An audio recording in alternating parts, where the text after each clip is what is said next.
This story starts in a shady operating theater, where two shady surgeons are running experiments on two living people who seem utterly injured. The surgeons inject both test subjects with a strange green liquid. Soon enough, the male test subject begins to suffer, with blood pouring out from every orifice. Eventually, whatever the surgeons injected into the poor guy proves too much to handle, and both test subjects supposedly die right there. One surgeon finally decides to give up on their research, realizing that after sacrificing so many people, all that awaited them was one failure after another. He knows from the start that this research had no real future.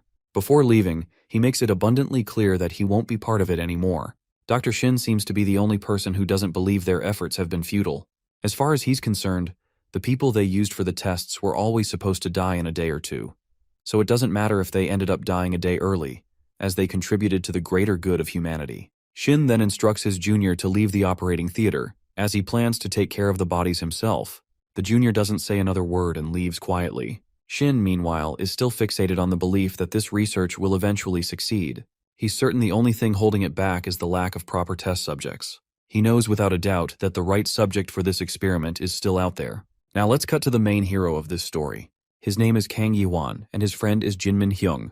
These two work at a funeral home, taking care of dead bodies. After goofing around and eating, they decide to head to the hospital to claim the bodies. Once they arrive in the hospital, Yuan shows his business card to the attendant at the counter and introduces himself as Kang Yuan from Hanwol Funeral Services. He had received a call about patients who passed away early that morning.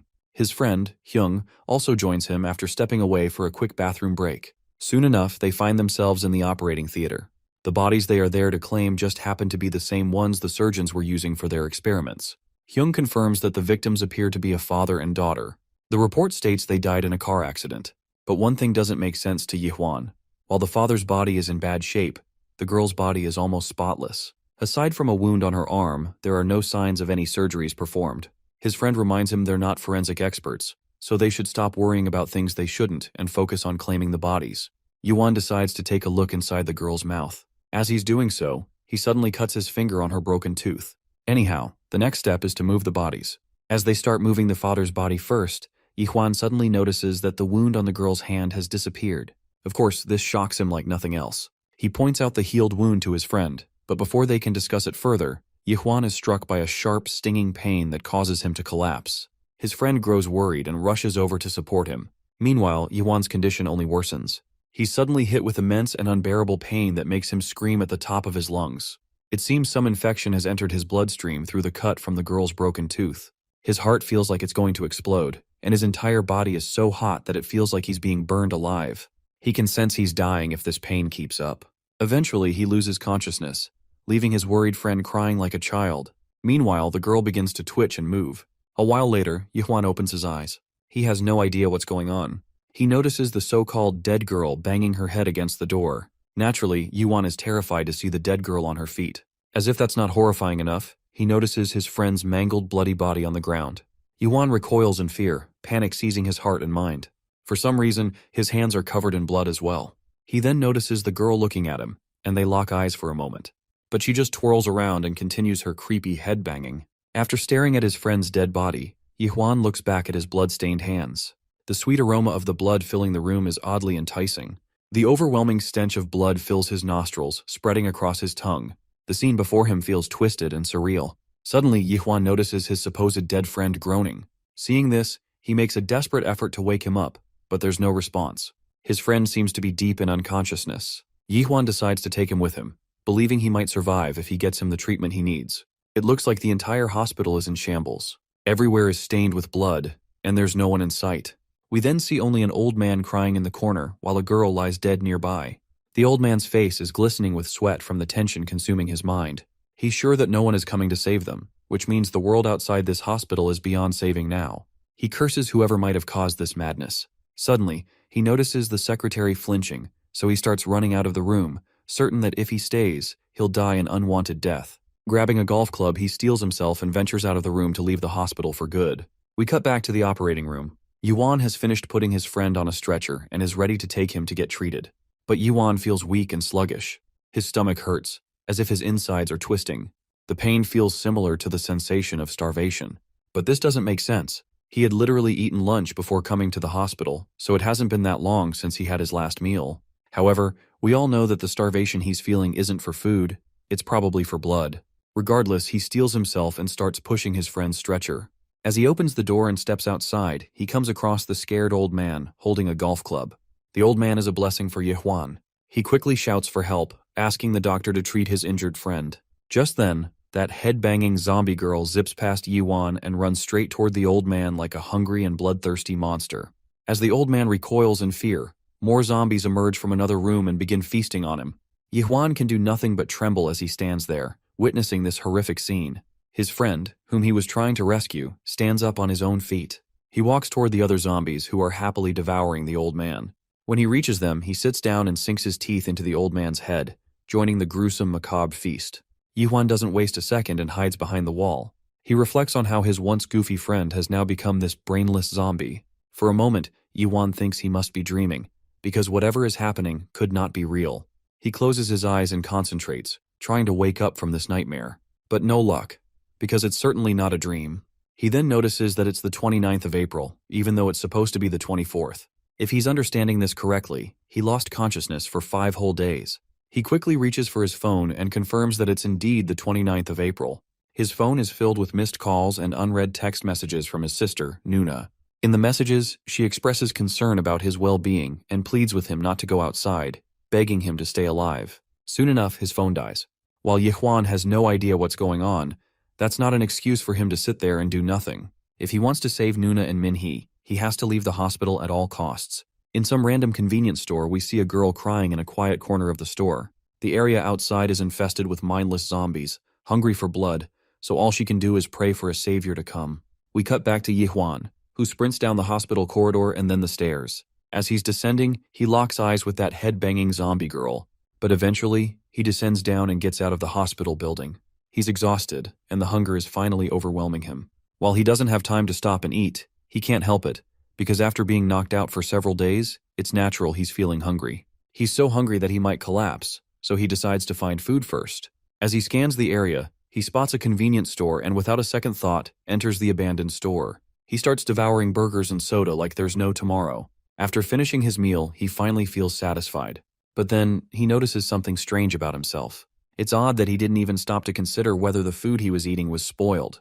Furthermore, he usually hated convenience store food, so it's unusual for him to be eating it. His eyes suddenly fill with tears as he remembers his friend, who has now turned into a literal zombie. He recalls how his friend had always been curious about the existence of zombies, but now the poor guy has become one himself. As Yuan is drowning in sorrow over the loss of his friend, he suddenly notices commotion coming from a nearby storage room. He cautiously approaches the room and enters carefully. Inside, he sees the very girl we've seen in previous cuts. She cries out loudly, thinking a zombie is creeping up on her. Totally overwhelmed with fear and panic, she finally dares to look back, only to find Yihuan forcing a smile on his face as he offers to help. Meanwhile, a zombie outside is making its way toward the convenience store. Inside, Yuan gathers some edible items and offers them to the hungry girl, who devours the food like there's no tomorrow. Seeing how fast she's eating, Yuan suggests she slow down, warning that she might upset her stomach.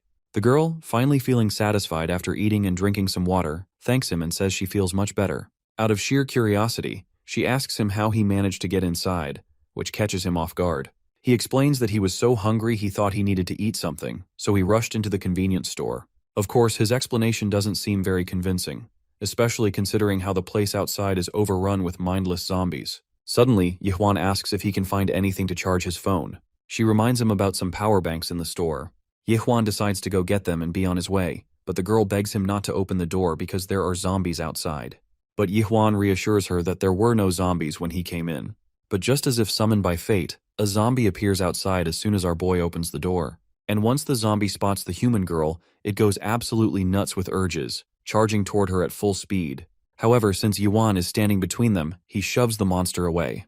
He unintentionally shoves it so hard that the zombie flies through the air like a lightweight trash bag and skids across the floor. What Yuan thought was a simple push turned out to be a deadly counterattack. The girl behind him is stunned by such power, while Yuan is equally bewildered, having no idea where all this strength came from. The zombie that took the brunt of the attack is down for the count, and as the scene pans out, we realize just how powerful and messed up that push was. The zombie literally went through a glass window and was thrown about 15 feet away. Yuan claims he definitely pushed the zombie with all his strength, but he didn't expect to knock it out like that. That's when he notices another curious detail. Throughout all his time running around, there hasn't been a single zombie that tried to attack him. The girl then questions him about the secret behind his immense strength. Interestingly, she calls him a jushi, a term in Korean used to address middle-aged men, which Yi-hwan definitely doesn't like. He doesn't want to be considered a creepy middle-aged man. Anyway, he remembers that he was supposed to grab a power bank, so he heads to the general goods section. Later, after charging his phone, he calls his sister, Nuna. But there's no response from her, which fills him with immense terror. He doesn't want to entertain the possibility that he might be too late to save her now. The image of Minhee and Nuna flashes before his eyes, and he feels tears well up. But he suddenly snaps out of these gloomy thoughts as he can't be sure of anything yet. It's possible that her phone just died and that she's hiding somewhere, waiting for help to arrive. So once again, he steels himself and decides to venture outside to find them. But before he can leave, he needs to figure out something with the girl in the convenience store. He asks her if she has a phone. She says yes, but it's dead. Yi-hwan promptly offers her a power bank and suggests she call her parents. A while later, she manages to connect with her mother, and tears fill her eyes as she speaks. She quickly reassures her mother about her well-being and current whereabouts. Her mother, relieved, is happy to know she's alive. The daughter also makes sure to attribute her well-being to the efforts of this ajushi who helped her. Once again, Yi-hwan is annoyed at being considered a creepy middle-aged man. Since he's only 28 years old, it feels unfair to be called that. Suddenly, the girl's mother warns her not to come back home, and with that, her mother hangs up on her, leaving the poor, concerned daughter in tears and sorrow. After the call, the girl continues to cry and sob uncontrollably. Seeing how desperate and helpless she looks, Yi-hwan decides to help her. He suggests that she tag along with him, and he will help her get home. Suddenly, their attention is caught by the commotion outside. It looks like more and more zombies have gathered inside the store. Seeing this, the girl starts to cower even more, realizing that they have no chance of escaping. Yi-hwan acknowledges that they won't be able to get out unless he takes care of the nuisance outside. He rummages through the store's supplies and creates a temporary weapon to defend and attack. Before leaving the storeroom, he sternly instructs her not to open the door under any circumstances and assures her he will be back soon. With that, he heads out, leaving the girl pleading with him not to go. But he shuts the door in her face and goes to confront the zombies outside. After taking down the menace, Yi-hwan returns and reassures her that everything is taken care of. Seeing him stand there confidently causes the girl's face to light up with immense astonishment. Just to be sure, she asks if he's okay. He affirms that he is. While he wasn't sure before, after fighting off those zombies, he's pretty damn confident that he's in good shape. Most importantly, he points out that the zombies don't seem to attack him to devour him. Later, Yi-hwan goes into a garment shop and picks out some clothes for himself. After changing into fresh clothes, he finally leaves the store. As if luck is on his side, he spots a heavy bike parked on the other side of the road. The beauty of the bike seems to be staring back at him, almost as if it's inviting Yi-hwan to ride. Later, when we return to the convenience store, we find the girl also changing into the clothes he brought her. Yi-hwan apologizes to her, saying that he didn't know much about women's clothing, so he picked out whatever he thought might work. Since there aren't many zombies around, he decides to gather some food supplies before they leave.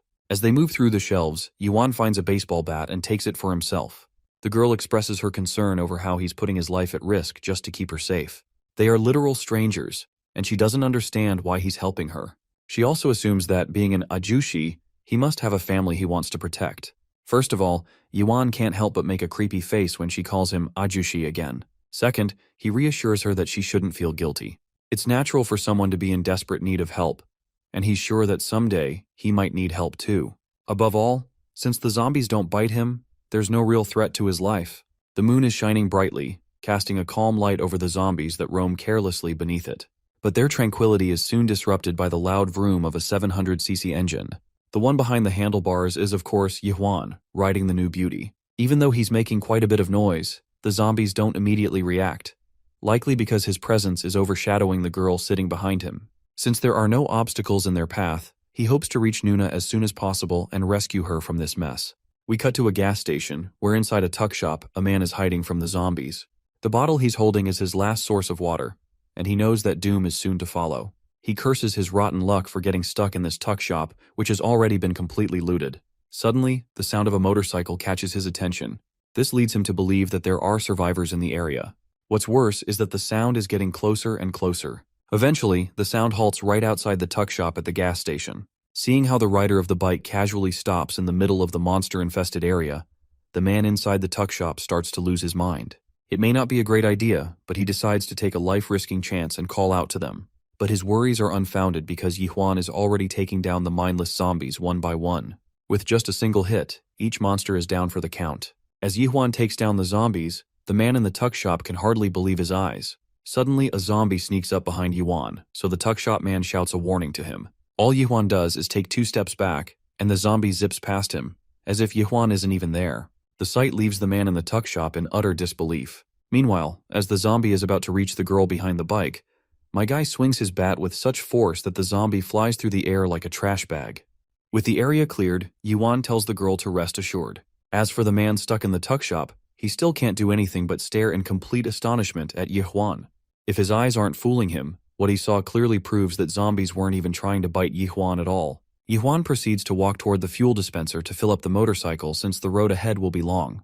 But the duo is startled when the middle-aged man finally emerges from the tuck shop, excitement bubbling inside him. He's absolutely certain that the person in front of him is the exclusive scoop, a term that goes completely over Yihuan's head. Drinking water as if he's never had something better in his life, the man remarks that he's glad he was able to quench his thirst. Curious, Yihuan asks him how long he's been hiding for. Turns out it's only been 3 days. Though the guy wasn't expecting the convenience store to be completely run down and empty without having any resources. He's a little hopeful, though, now that he's met his saviors in the apocalypse. In an effort to help better their relationship, he introduces himself as Kim Gi-do, a 32-year-old journalist who no longer cares about his job because their world has gone to shit. The girl is Park Gina, a 20-year-old freshman at her university. Finally, there's our boy Yihuan, who appears to be 28. He's rather reluctant in explaining that he's a mortician, or well used to be. Gi-do remarks that he doesn't look like one at all, while for some reason, Gina is staring at him, a detail he calls into question. It's actually because the chick is surprised this guy didn't turn out to be an old-ass boomer uncle. Gi-do learns how the two of them got together. Really, it was just a string of events that brought them together via the convenience store. Well, Yihuan admits that it's a little weird they never even exchanged names until this point. Anyway, Gi-do understands that both of them experienced some real horror being trapped here, which is something he's willing to expand on later. For now, he's actually pretty curious about something that's been bothering him. Gi-do straight up asks about Yihuan's strange ability, making him immune or invisible to zombies. Outside, the hordes of the undead are gargling and searching for fresh blood. Focusing back to their conversation, Yihuan tells his story of how he was knocked unconscious for 5 days inside the morgue, and only came to learn about the damning apocalypse after he got up. The most he recalls is getting sick before blacking out. The journalist is carefully penning down these details, confirming Yihuan's story that he made his escape from the hospital and found Gina shortly afterwards. Gi-do also confirms that Gina was looking for her family in the middle of these events. Now it seems like neither one of them actually knows about the events that took place, something Gi-do considers a blessing. Mortified, Gina asks why. He ends up explaining that the entirety of the planet was reduced to a zombie land within that timeline, so they can only imagine the worst. To expand on the details, the first 2 days were the definition of literal carnage. Normal people quickly turned into flesh-eating zombies, and most of them died without even getting the chance to know what was going on in the world. The really horrifying part is that they were hunted by their closest loved ones, not knowing what had gotten into their dear companions. With the way he's describing the details, Gina is out here weeping with her tear-filled eyes. The journalist apologizes for being too graphic in his details and emphasizes that Gina's family must be okay because of the confirmation of the call. He assures her that they'll meet again, a fact that Gina confirms, though her words are filled with doubt. Deciding to interject in the discussion, Yihuan is curious about the journalist's story. Of course, even Gi-do shares that being a journalist means very little to him right now. He was actually working on a case to find the cause of this apocalypse, and taking that risk led him to being stranded as he ran out of gas and ended up stuck. Invested in knowing the truth about the zombie apocalypse, Yihuan inquires about his findings. The journalist argues that it's not that important, and his attention is thwarted to a more pertinent matter.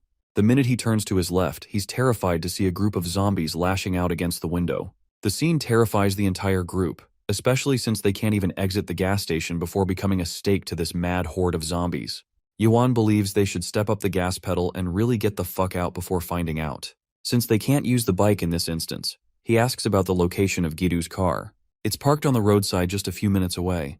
Of course, their only shot of getting to the car is if they get past these creepy fuckers into first place. Arming himself with a club, Yihuan decides to play the hero for them, declaring he'll clear a path while they'll block the door for him.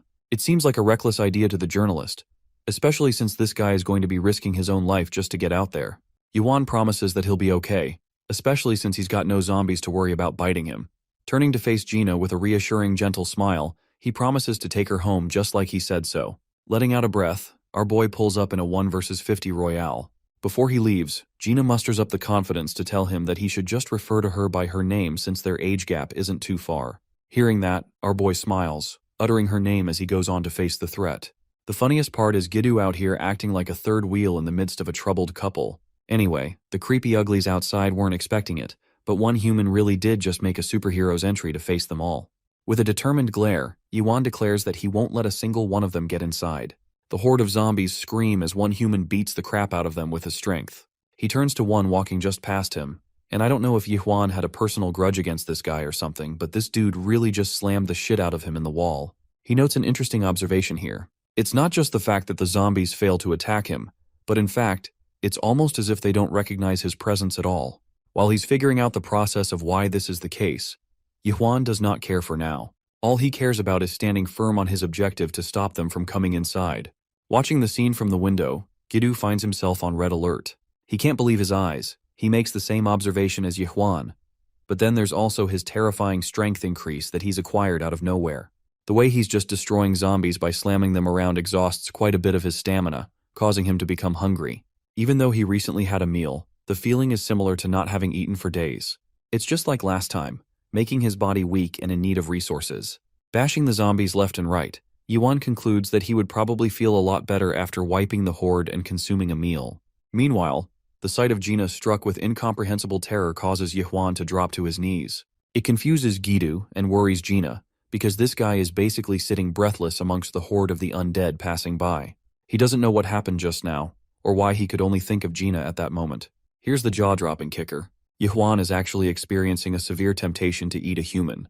He's no different than the zombies in that regard, which actually kind of makes sense why they don't recognize his presence. Anyway, Gina is really worried and wants to help him, but Gidoo sensibly tells her that it's reckless to do that. While they're arguing, Yuan reclaims his stance and continues mowing down the horde of the undead, hitting as many of them as he possibly can. He finishes his outlash by crushing a zombie's face into the ground. Unfortunately, by the end of his fiery attacks, he's left with a panting and terrified state. This is bad, and he knows it. Even Gidoo can sense it from afar. The puzzled, troubled, and conflicted protagonist tries to assure himself in his sea of doubts, believing that he's different from the zombies. He's a human, isn't he? Or that's what he wants to believe. His eyes beaming with a red spirit, Yuan declares that he will never stoop so low as to become a monster like them. Well, it's a good thing that his temptations went away after consuming some water. Yuan drank a ton of it, but it's only logical for how many zombies he took down on his own. Gina is worried that he might be hurt, but really, he didn't take any physical damage from the fight. Of course, the journalist believes that fighting so many of them and actually killing them isn't an easy thing. Still bothered by the extreme hunger he experienced, Yuan's temptation is replaced by a gut-wrenching pain in his stomach. Deciding to focus on moving the needle forward, Yuan recommends using Gidoo's car as their safest escape route. Of course, they can easily find a gas can around here somewhere and refuel the vehicle properly. Yuan suggests moving together because going alone is dangerous, bombarding them with a new level of panic. This one dude out of nowhere comes screaming for help. Luckily, he didn't get reduced to shreds from the zombie horde earlier. Yuan notices that this guy seems legit, evident by his cry for help. The thing is, his friend is actually grievously injured and at the risk of death. But this situation is kind of tricky, as you wouldn't always just trust someone in the middle of an apocalypse. Yuan calculates his options, while Gidoo recommends they stay sharp on their toes because these guys could still be harmful. Gina argues against this idea, believing they should still help others in need. In any case, Yuan agrees with her approach, no matter how naive. Gidoo gives up and agrees to do it if they're okay with it. So Gina opens the lock and welcomes these punks inside, who are just so grateful they took a chance on them. But unbeknownst to them, these guys truly are a bunch of scumbags and they just got a free ticket inside. Gina hands them some water to revitalize themselves and asks about an update regarding their situation. Of course, Gidoo is immediately skeptical and asks if their friend was bitten by a zombie. In response, the chubbier fellow panics and shows them there aren't any visible wounds. Another one of them believes that their friend should have turned into a zombie by now if that was the case. Anyway, the journalist is still doubtful and asks about their strategy to survive. Turns out these guys have nothing to go off of and were basically trying to find help for their friend. Gidoo is standoffish in his stance, but his attitude causes Gina to snap. She thinks he should focus on helping these guys while they're in danger, especially since it's only thanks to Yuan's consideration that they're alive. The guy who is sweating like bullets thanks them for their generosity. Gidu admits that perhaps he was too harsh in his approach, while Yihwan turns to him and asks if the car is an SUV. This means that all 5 of them can travel without any trouble. But of course, Yihwan has different plans because he wants to look for a motorcycle on his own. This is because he wants to lead the group by scouting for safer locations ahead of time. It's a wise strategy since they can't stay in one place forever. The journalist agrees with the idea, and they decide to get the car as soon as possible. Gina promises to handle the injured fellow while they're busy retrieving the car. Gidu tells her that they'll be back soon, so she's got nothing to worry about. Of course, that's how they both leave. But unbeknownst to them, these bastards were plotting a scheme all along. The scene cuts to Yihwan and Gidu arriving at the location of the car. They refuel the vehicle, but he's curious why the journalist is extremely opposed when it comes to the 3 new guys. Well, he explains that his gut is telling them not to trust these strangers, and it's only because of the sheer horror he experienced in the past few days that has made him cautious of others. Since he has such a cynical view of people, Yihwan is intrigued and asks why the journalist trusted them right off the bat. Well, it's because he was already going insane from the dehydration and had to find a way to survive. Yihwan is also curious why he referred to him as a scoop when they met each other, which basically means the journalist got lucky in finding a dude who is literally immune to the zombie apocalypse. In response, our boy's stomach cracks open the skies with a loud grumble. This man is probably going to eat like Goku after this shit ends. He gets flustered, but it's only logical for him to get so exhausted after battling against zombies. Gidu believes they should aim for finding food after the car. But something happens. A strange feeling creeps up on our protagonist, as he merely turns around, frozen in place. He has heard something, and it's not zombies this time. Yihwan is confident that he could hear Gina's voice. And now let's go back to the gas station, where a girl is screaming to be let go of. Gina has been seized by these bastards, who blackmail her by saying that she'll only attract the zombies with her whining. This causes her to freeze, even more when the barrel of a gun is placed against her head. The scumbag who was pretending to be sick reveals his true nature, overjoyed to have them right where he wanted. They fell for his shitty little gimmick, and he doesn't want to keep up with any disguises anymore. He and his group are planning to shoot down Yihwan and Gidu the moment they return. As for her, she will serve as their perfect hostage for the situation. Gina gets annoyed and bites his damn finger, making the clown squeal like a little bitch. He smacks her face and continues to mercilessly beat her down with his gun. Though she's knocked unconscious, he's still seething from the stinging pain. Even his friend thinks it's funny that this dude ended up getting bitten by a human instead of a zombie. Anyway, he's done playing around and wants the chubbier friend to stay and guard outside. This perverted freak just wants to have his way with her while she's vulnerable to them. He plans on taking her with them after killing both her friends. This disgusting prick is unbuttoning her pants when Yihwan comes around, enraged as he bashes this dude's head and knocks him flying. Like a ghost, he appeared out of nowhere, and seeing Gina's pitiful condition, rage is the only thing he can think about. Gidu also arrives, worried sick for her condition, and tries to help her out. He was right not to trust these freaks from the beginning. Yihwan requests the journalist to take her into the car. Meanwhile, this man is in the mood to leave a bunch of bodies behind, so he's going to be staying here for a bit. The journalist brings her to the car, glad that he wasn't attacked by zombies in the process. He turns to her. Gina clearly looks hurt. It was no different from what he suspected the first time he saw those guys. Gidu thinks it's a good way to teach a lesson to both Gina and Yihwan, warning them not to trust anyone right off the bat. But now she's safe, because even Gidu knows that they've got one hell of a protector. Speaking of our boy, let's zone in on the fight. This guy is passing these clowns a mean-ass glare. They just hurt his girl. No way he's gonna let this slide. In response, both dudes come out with weapons of their own. One holding a baton and the other a crowbar, talking shit to our boy for overestimating his capabilities. Yihwan doesn't say a word, and shockingly drops his metal bat, perplexing both of them. At first they think he chickened out from the fight, but the chubby fellow has caught on, and tells Gi-hun not to get ahead of himself because clearly something is wrong with this guy. Nerves pop out on his face, his expression of anger turning to sinister craziness. His thoughts are muddled, but the worst part? He's hungry. He's hungry to devour real human flesh, and his sanity as the cusp of destruction. Well, real shit goes down when he starts coming down on Gi-hun's corpse after killing him, enjoying every bite as he munches on his flesh. Then he turns to the rest, walking right up to the bastard who hurt Gina and took advantage of their trust. The guy is out here terrified to see Yihwan the way he's acting right now.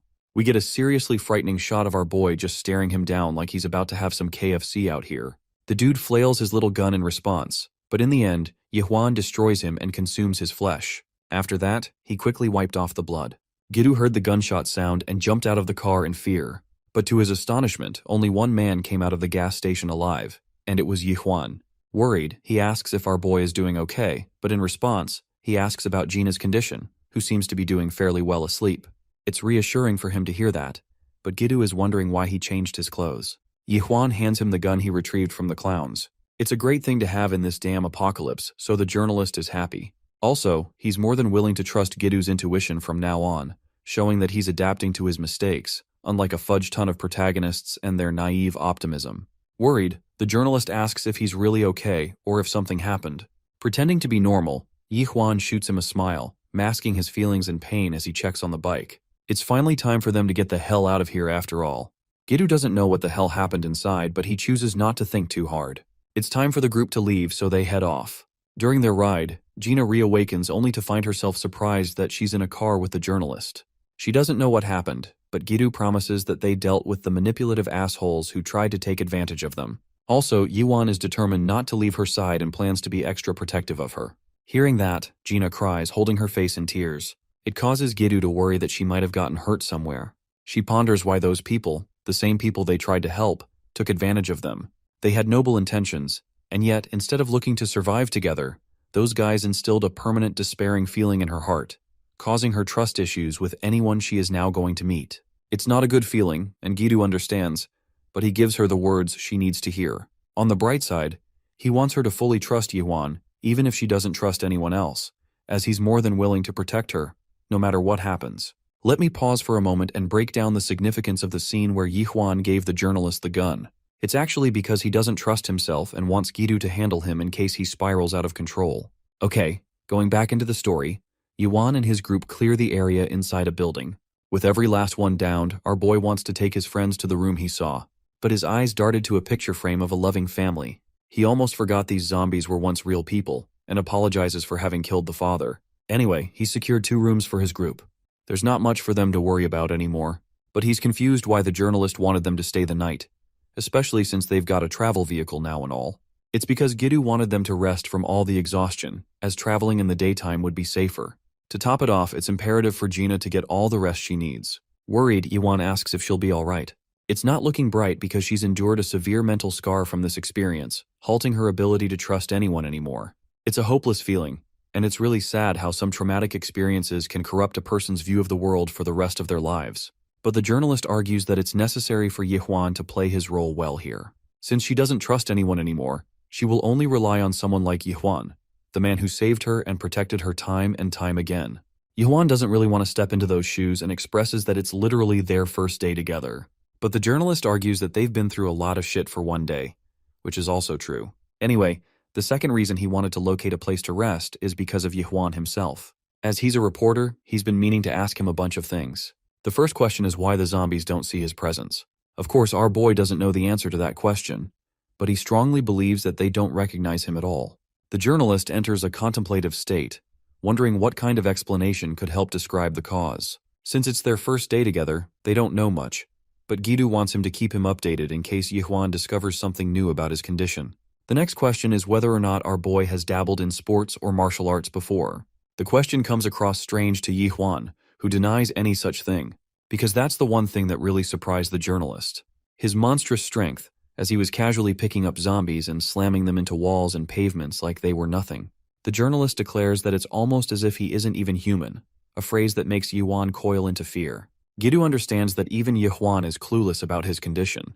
To disengage from the serious topic, the journalist apologizes for asking so much out of the guy right after he saved their lives. Also, Yuan's quest to find his sister is still up in the air. He wants to check their home to see how she's doing, since his sister is located in Yangyang, and that place is pretty far away from here. There's no telling if they'll be able to make the transport. Still, despite the odds and the difficulties presented in front of him, Yihuan wants to do everything in his power to help save his sister. The journalist strongly opposes the idea because the place is far away, and there's no need for him to be so reckless. Yihuan doesn't understand why either, though he senses that it's just the right thing to do, no matter how hard. Hearing those words, Gina appears to be awake, her eyes filled with tears, moved by Yihuan's honesty. Gidu thinks the guy is a bit too nice, and it only makes sense why Gina trusts him unconditionally. Journaling his thoughts on paper, Gidu wants to conclude the conversation with one question. He wants to know if Yuan has sensed any specific patterns about the zombies, just about any kind of information that could help them in the long run. Scratching his head in confusion, Yuan replies that he doesn't know anything meaningful. He believes their senses are still intact, But that theory is also inconsistent, because it doesn't add up why zombies can tell the difference between humans and one of their own. Surprising them with her sudden entry, Gina drops a bombshell. The zombies are actually attracted to exposed skin, as per the words of her manager, who hid in the storage room before being attacked.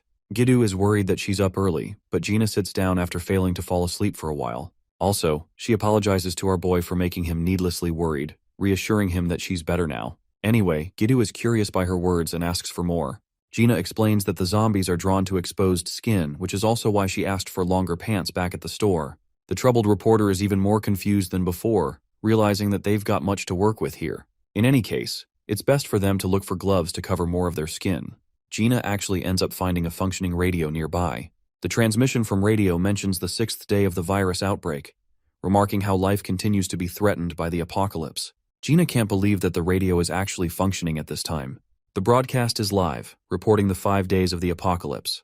Yihuan and Giddu are shocked to find the channel still functioning, which means the station must be safe. But Yihuan believes that they might be trapped inside the station. Instead, this may seem more like a distress signal instead of an actual broadcast. Well, Gina knows the station is nearby, so Giddu recommends they leave it in the hands of Yihuan, who should make the ultimate call. After all, he's the only one among them capable of navigating inside the station. Still, Yihuan strongly believes that finding Gina's parents is more of a priority, and he's fine with reconsidering their options after that. Seeing him stand up for her so many times, Gina feels relieved.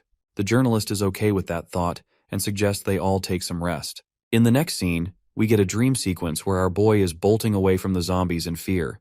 They're slowly getting to him, and in the end, all he can do is brace himself for the pain to come. Yihuan snaps out of it and sees Jinmin's body appear before his eyes. It's clearly shocking because he's not supposed to be alive. It makes him wonder if the whole zombie apocalypse thing was a dream to begin with. But then, Bro's life turns to shit as a horde of zombies savor on a human's flesh, giving him more nightmares to think about. Jinmin invites his buddy to go along and eat with them, as he's supposed to like human flesh. And his face looks like something out of a horror movie. Imagine your best buddy covered in blood like that and inviting you to eat human flesh. Scary, right? Yihuan finally awakens, his breath panting and his eyes full of horror. Daylight hits the edge of his bed, and peace eventually sets in. His hands still tremble from the experience as he collects his thoughts, reinforcing himself once more that he'll never turn out to be like the zombies. The scene cuts to a different location where a couple is resting on their bed, having freshly run out of food to eat. Instead of worrying about their own health, they're even more worried about their daughter Gina. They're hoping she was rescued by a reliable person. The poor mother just wants to see her daughter a second time, and they embrace their demise as there's nothing they can do. Suddenly, Gina's father is drawn to a sound that wakes him up. He heard a motorcycle hinting at a survivor. To his surprise, the bike stopped. Around, the zombies are mangling about. So this decision seems reckless to Gina's parents, because they don't know about Yuan's special powers. He's safely come to the exact location Gina described, but there's no signs of human life so far. He entertains the idea of neutralizing the horde before expanding their search. So our boy uses his trusty metal bat to knock the ever-living crap out of one of them. The scene leaves Gina's parents at a loss for words. They are seeing one dude just destroy zombies without any trouble. It makes them wonder what kind of person he is. With the path cleared, Yihuan looks around and realizes why Giddu's car can't make it this deep into the city without clearance. So now he wants to scout his surroundings to investigate more. Yihuan ends up walking in the direction of their house, hopping over the wall. They're afraid of going out and trusting a complete stranger until suddenly, Yihuan addresses them and asks for confirmation of Gina's parents. Both of them come rushing to welcome him after hearing their daughter's name. They're so caught up that it startles even Yihuan for a second. Fast forwarding to Gina finally getting a chance to embrace her parents, the family goes for a happy reunion. Seeing them get back together, Yihuan's face lights up, relieved that he was able to fulfill his promise. Unfortunately, Giddu has to remind them to do this inside as it's still unsafe out here. Gina's father grabs his hand, thanking them dearly for taking care of their daughter. Of course, the journalist doesn't want to take any credit and tells them it was all Yihuan's doing. They head inside, at last, Gina's parents explaining how they were lucky and how they managed to create multiple blockades against the zombies to ensure their survival. Unfortunately, being trapped inside expired their resources and they did everything to search for their daughter.